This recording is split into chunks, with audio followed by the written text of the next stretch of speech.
Hello friend, मैं आनंद राज। आप सब देखिए, बीएड का बिहार में सेशन 23-25 का क्लास स्टार्ट भी हो गया होगा बहुत सारे कॉलेज में, और बहुत सारा कॉलेज में स्टार्ट होने वाला है, समझ गए। तो देखिए, हम सिलेबस का वीडियो डाल दिए थे कि आपको कौन कौन पेपर पढ़ना है, कितना नंबर का प्रैक्टिकल होता है, कितना नंबर का थ्योरी होता है। तो इसका वीडियो जाकर देख लीजिएगा, समझ गए। BEd first year syllabus Anand Raj कीजिएगा तो आ जाएगा आपका।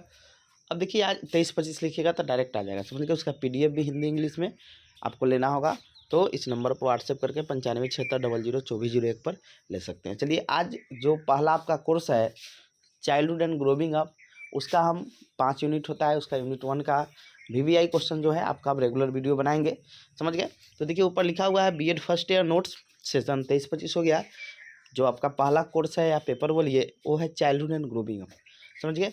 कोर्स 1 होता है।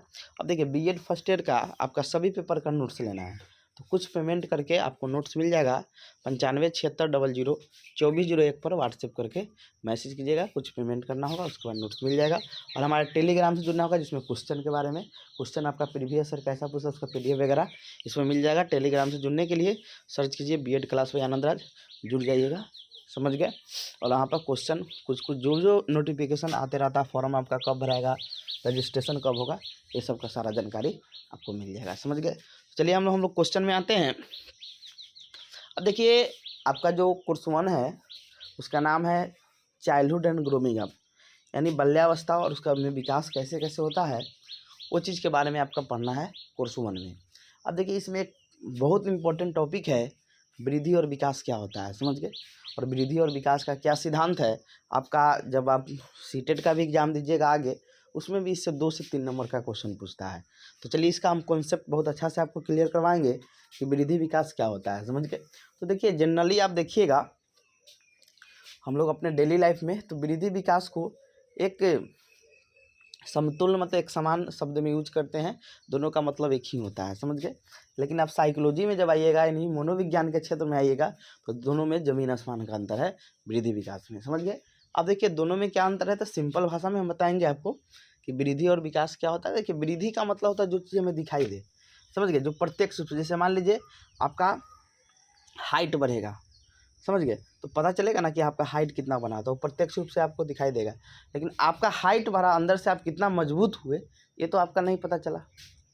या दांत का संख्या आपका बढ़ा, 4 से 6 गो दांत हो गया, ये तो आपको दिखाई दिया, तो ये क्या हो गया, आपका वृद्धि हो गया, समझे। लेकिन दांत की संख्या वृद्धि हो गया, लेकिन आपका दांत कितना मजबूत हुआ, ये तो आपको दिखाई नहीं दिया, तो विकास हो गया, समझ गए। और जब भी विकास होगा तो उसमें वृद्धि जरूर होगा, समझ गए। तो विकास में आपका वृद्धि क्या होता है, शामिल रहता है। तो सिंपल कहने का मतलब, या जिसे हम गिन सकते हैं, जिसे देख सकते हैं, जिसे माप सकते हैं, वो वृद्धि होता है। हम जिसे न गिन सकते हैं, न जिसे माप सकते हैं, सिर्फ महसूस कर सकते हैं ये चीज़ हुआ, समझ गए, वो क्या होता है, विकास होता है, सिंपल में। तो देखिए, लिखा है, क्वेश्चन है कि विकास और अभिवृद्धि, अभिवृद्धि को ही हम लोग वृद्धि भी कहते हैं, इंग्लिश में इसको ग्रोथ बोलते हैं। नहीं, what is mean by growth and development, यानी वृद्धि और विकास से क्या आपका अभिप्राय है। विकास एवं अभिवृद्धि के विभिन्न सिद्धांतों का वर्णन करें।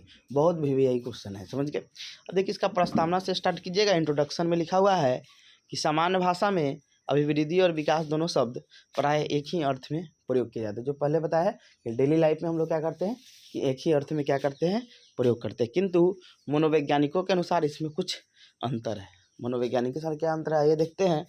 अब देखिए, एक प्रसिद्ध बाल मनोवैज्ञानिक है सोरेनसन, समझ गए। तो उनका कहता है कि अभिवृद्धि शब्द का प्रयोग सामान्यतः शरीर और उसके अंगों के भार तथा आकार में वृद्धि के लिए किया जाता है। आप देखिए, सिंपल भाषा में समझिए। अब आपके शरीर पहले 5 केजी, मान लीजिए 50 केजी के था, आप 60 केजी हुआ, तो आपके शरीर में कोशिकाओं की संख्या में क्या हुआ, वृद्धि हुआ, समझ गए। जिससे आपका क्या हुआ कि आपका वजन बढ़ गया, तो आपका लंबाई बढ़े, भार बढ़े, जिसे हम प्रत्यक्ष रूप से माप सकते हैं, याद रखिएगा, जिसे हम प्रत्यक्ष रूप से माप सकते हैं, गिन सकते हैं, तो क्या होता है, हमारा वृद्धि होता है। जिसे हम नहीं गिन सकते प्रत्यक्ष रूप से, जैसे आपका दांत कितना मजबूत है, तो इसे गिन सकते हैं, इसे हम नाप सकते हैं, नहीं नाप सकते हैं, समझे। हम महसूस कर सकते हैं कि हमारा दांत या कोई आपके शरीर में मजबूती आ गया, तो ये क्या हुआ हमारा, तो ये आपका विकास हुआ, समझ गए। तो अभिवृद्धि शब्द का प्रयोग समानतः शरीर और उसके अंगों के भार तथा आकार में वृद्धि के लिए किया जाता है, लेकिन विकास का समान अर्थ होता है। विकास शब्द शरीर के अंगों में होने वाले परिवर्तन को विशेष रूप से व्यक्त करता है। समझ गए। अब उसमें परिवर्तन जैसे आपका देखिए, आपका शरीर में मजबूती आ गया, समझ गए। तो विकास क्या होता है कि विकास शब्द शरीर के अंगों में होने वाले परिवर्तन से संबंधित है। समझ गए, मजबूती आ गई चीज़ है। जैसे बालक की हड्डी आकार में बढ़ती है तो यह बालक की अभिवृद्धि हुई, किंतु हड्डी कड़ी हो जाने के कारण उसके स्वरूप में परिवर्तन हो गया, मजबूत हो गया। समझ गए, तो क्या हुआ, विकास हुआ। समझ गए। अर्थात हम कह सकते हैं कि विकास में अभिवृद्धि भी शामिल होता है। देखिए, आपको याद रखिएगा, जब भी कोई चीज़ मजबूत होगा, तो जैसे मान लीजिए आपका दांत मजबूत होगा तो उसकी दांत की लंबाई बढ़ेगा कि नहीं बढ़ेगा। समझ गए। तो याद रखिएगा, अर्थात हम कह सकते हैं कि विकास में अभिवृद्धि भी शामिल रहती है, लेकिन अभिवृद्धि में विकास शामिल नहीं रहता है। समझ गए। अभिवृद्धि में क्या होगा, जैसे लंबाई बढ़ेगा तो क्या बोलते हैं, उसमें आपका विकास नहीं होगा, लेकिन जब आपका विकास होगा तो ऑटोमेटिक उसमें क्या होगा, अभिवृद्धि शामिल होगा। समझ गए। हम ये भी कह सकते हैं कि जब भी रिजल्ट, देखिए परिणाम मात्रात्मक या संख्यात्मक मिले, यानी मात्रा के रूप में मिले 5, 10 या संख्यात्मक मिले तो वो अभिवृद्धि होगी, लेकिन जब परिणाम संख्यात्मक गुणात्मक दोनों रूप में मिले तो वो विकास होता है। पूछेगा कि विकास क्या है, तो मात्रात्मक गुणा, क्योंकि देखिए आपको पता है कि विकास क्या होता है आपका, उसमें वृद्धि भी शामिल है। समझे। तो इसलिए विकास क्या होता है आपका, मात्रात्मक गुणात्मक दोनों होता है, लेकिन अभिवृद्धि या वृद्धि पूछे तो सिर्फ क्या होता है आपका, मात्रात्मक होता है। हम ये भी जानते हैं कि वृद्धि एवं विकास एक दूसरे के दोनों पूरक होते हैं, यानी हमारे शरीर में वृद्धि नहीं होगा तो विकास कैसे होगा। समझ गए। तो विकास जब हो गया तो समझिए उसमें वृद्धि ऑटोमेटिक होगा। समझ गए। इसलिए विकास में अभिवृद्धि शामिल रहता है। अब देखिए, अभिवृद्धि का संबंध शरीर के केवल बाह्य, अब देखिए यहाँ पे एक चीज़ कर लीजिएगा, यहाँ पर थोड़ा गलती है, यहाँ कीजिएगा, जो अभिवृद्धि का संबंध होता है वो शरीर के बाह्य और आंतरिक दोनों पक्षों से होता है, याद रखिएगा। समझ गए। यानी अंदर भी क्या होता है आपका, वृद्धि होता है शरीर के अंग में, और बाहर भी होता है। समझ गए। लेकिन विकास जो होता है उसका सिर्फ जो विकास का संबंध है वो शरीर के आंतरिक पक्ष से है। जैसे आपका सामाजिक विकास, सामाजिक तो क्या मतलब आपके अंदर ना हुआ। समझ गए। तो यह कहाँ होता है आपके शरीर के अंदर। तो याद रखिएगा, अभिवृद्धि जो होता है वो आपका शरीर के आंतरिक और बाहर दोनों पक्षों से संबंधित है, लेकिन जो विकास है सिर्फ आंतरिक पक्ष से संबंधित है। समझ गए। तो इसको भी याद रखिएगा, इसको सही कर लीजिए। आगे है, इसके अलावा अभिवृद्धि केवल शारीरिक पक्ष के परिवर्तन, यानी आपका लंबाई हुआ, ये सब परिवर्तन को दिखाता है, जबकि विकास शरीर के सभी पक्षों, आपका शारीरिक परिवर्तन के साथ साथ आपका सामाजिक परिवर्तन, संवेगात्मक परिवर्तन, संज्ञानात्मक परिवर्तन, ये सभी परिवर्तन को आपका दिखाता है। समझिए। तो ये आपका वृद्धि और विकास का सिंपल कॉन्सेप्ट था। अब आते हैं वृद्धि और विकास के क्या क्या सिद्धांत हैं। तो देखिए, पहला सिद्धांत है वृद्धि और विकास के व्यक्तिगत विभिन्नता का सिद्धांत। देखिए, प्रत्येक व्यक्ति का बताइए वृद्धि और विकास अलग अलग गति से होता है। समझ गए। कोई बच्चा देखिएगा 8 माह में चलने लगेगा, कोई बच्चा 10 माह में भी नहीं चल पाता है। तो हर व्यक्ति क्या होता है, उसमें व्यक्तिगत विभिन्नता पाई जाती है उसके वृद्धि और विकास में। समझ गए। लिखा है, इस सिद्धांत के अनुसार बालक में अभिवृद्धि और विकास उनके क्षमता के अनुरूप होता है। समझे। इसका प्रत्येक व्यक्ति में व्यक्तिगत विभिन्नता देखने को मिलता है, यानी व्यक्तिगत विभिन्नता का मतलब हुआ प्रत्येक व्यक्ति अपने क्षमता के अनुसार क्या करता है, विकास और अभिवृद्धि करता है। समझ गए। कोई बोले ना, कोई 8 महीना में चलने लगता है कोई बच्चा, कोई 10 महीना में भी नहीं चल पाता है, कोई 12 महीना में बच्चा चल पाता है। तो क्या है, प्रत्येक व्यक्ति का क्षमता है। समझ गए। इसी को हम लोग व्यक्तिगत विभिन्नता का सिद्धांत कहते हैं। दूसरा है निरंतरता का सिद्धांत, यानी जो विकास और जो आपका विकास जो होता है, समझ गए, ये क्या होता है आपका जीवन प्रयत्न चलता है।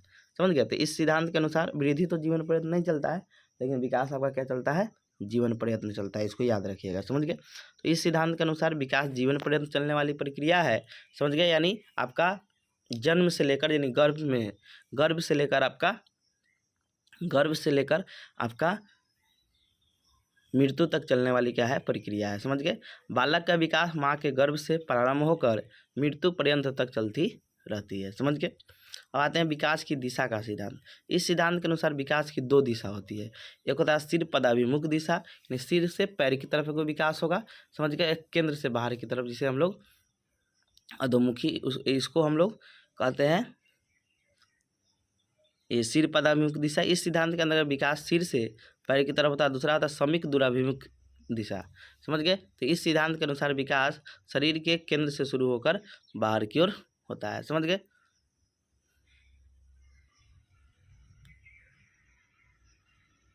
अब आते हैं हम लोग वंशानुक्रम एवं वातावरण का अंतःक्रिया का सिद्धांत। समझ गए? ठीक है, इस सिद्धांत के अनुसार बालक का विकास न केवल वंशानुक्रम के कारण होता है, न केवल वातावरण के कारण होता है, बल्कि बालक का विकास वातावरण एवं वंशानुक्रम के अंतःक्रिया से होता है। देखिए वातावरण क्या होता है, वंशानुक्रम क्या होता है, तो वंशानुक्रम का मतलब होता है जो आपके मम्मी पापा से जो गुण प्राप्त हुआ है, समझे, उसे वंशानुक्रम करते हैं। वातावरण जो आपका माहौल हुआ उसे वातावरण करते हैं। समझ गए? तो दोनों के जो अंतःक्रिया होता है, इसी से क्या होता है, विकास सबसे अच्छा माना जाता है। सिर्फ आपका ना वंशानुक्रम से विकास होगा, ना सिर्फ वातावरण से होगा, दोनों के अंतःक्रिया से होगा। अगला है विकास की भविष्यवाणी का सिद्धांत। देखा, एक बालक की उसकी वृद्धि और विकास की गति को देखकर उसके आगे बढ़ने की दिशा और स्वरूप के बारे में भविष्यवाणी की जाती है। क्या कोई बच्चा अच्छा उसका विकास हो रहा है तो बोलेंगे नहीं, अच्छा इसका आगे भी विकास हो सकता है। समझ गए? तो इसी को विकास की भविष्यवाणी का सिद्धांत कहते हैं। समझ गए? तो एक बालक की उसकी वृद्धि और विकास की गति को देखकर उसके आगे बढ़ने की दिशा और स्वरूप के बारे में भविष्यवाणी की जा सकती है। देखिए सटीक भविष्यवाणी नहीं कर सकते, एक हद तक भविष्यवाणी कर सकते हैं। समझ गए? तो ये चीज़ याद रखिए। अगला है परस्पर संबंध का सिद्धांत। क्या है? विकास के सभी आयाम जैसे शारीरिक, मानसिक, सामाजिक, संवेगात्मक आदि एक दूसरे से क्या होते हैं, परस्पर संबंधित होते हैं। जैसे आपका शारीरिक विकास होगा तो आपका सामाजिक विकास भी होगा, आपका संवेगात्मक विकास होगा तो आपका संज्ञानात्मक विकास भी होगा। तो परस्पर एक दूसरे से क्या होते हैं, संबंधित होते हैं, क्योंकि ये एक दूसरे से क्या करते हैं, प्रभावित करते हैं। समझ गए? अगला है एकीकरण का सिद्धांत। इस सिद्धांत के अनुसार बालक पहले संपूर्ण अंगों को और फिर अंग के भागों को चलना सिखाता है, उसके बाद वो उन भागों को एकीकरण करता है। यानी पहले हम क्या, पूरा हाथ पर अपना कंट्रोल करते हैं, तब उसके बाद अंगुली पर कंट्रोल करते हैं, फिर उसके बाद हाथ और अंगुली में क्या करते हैं, एकीकरण करते हैं। इसी को एकीकरण का सिद्धांत कहते हैं। फिर है विकास का समान से विशिष्ट का सिद्धांत। तो बालक में जो विकास होता है ना, विकास एवं अभिवृद्धि, वो समान से विशिष्ट होता है। समझ गए? मानिए नॉर्मल कोई बच्चा पहले हाथ पर कंट्रोल करता है, फिर देखिए कोई बच्चा लिखने का भी अलग अलग तरीका से वो लिख सकता है। समझ गए? इसी को समान से विशिष्ट का सिद्धांत कहते हैं। निष्कर्ष में लिखा है कि उपरोक्त विवरण से यह स्पष्ट होता है कि विकास एवं अभिवृद्धि एक ही सिक्के के क्या है, दो पहलू है। समझ गए? विकास में अभिवृद्धि शामिल रहता है, लेकिन अभिवृद्धि में विकास शामिल नहीं रहता है। तो छोटा टॉपिक था इसको, अब इसी में हम पढ़ेंगे विकास और अभिवृद्धि को प्रभावित करने वाले कारक कौन कौन है, फिर अभिवृद्धि और विकास में क्या अंतर है। ये 3 गो टॉपिक इससे आपका संबंधित है। फिर उसके बाद हम शैशवावस्था पढ़ाएंगे, फिर बाल्यावस्था पढ़ाएंगे, किशोरावस्था पढ़ाएंगे। समझ गए? तो ये सब आपका इंपॉर्टेंट है, ये सब एग्जाम में पूछा जाता है। समझ गए? Thank you.